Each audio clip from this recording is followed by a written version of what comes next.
Ай – жердің жалғыз табиғи серігі. Жердің табиғи жер серігі бұл ғаламшардың айналасында айналатын нысан немесе астероидқа ұқсас ғарыштық дене.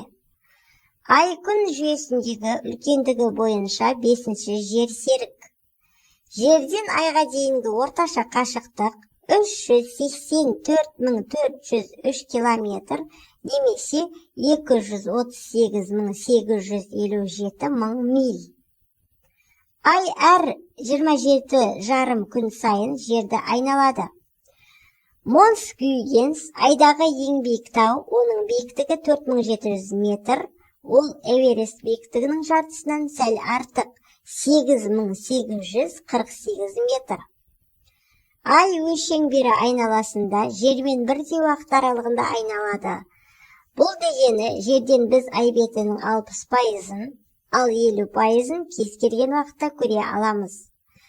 Біз жерден көре алатын айдың бір жағы, яғни жақын тарап, ал қалған басқа жағы алыс тарап деп аталады.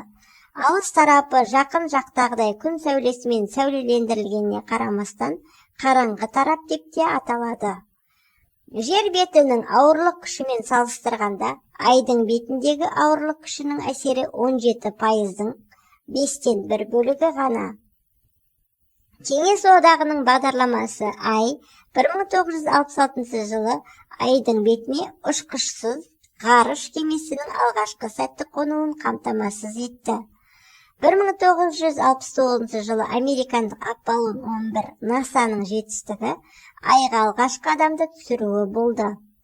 Айға түскен алғашқы адам Нил Армстронг.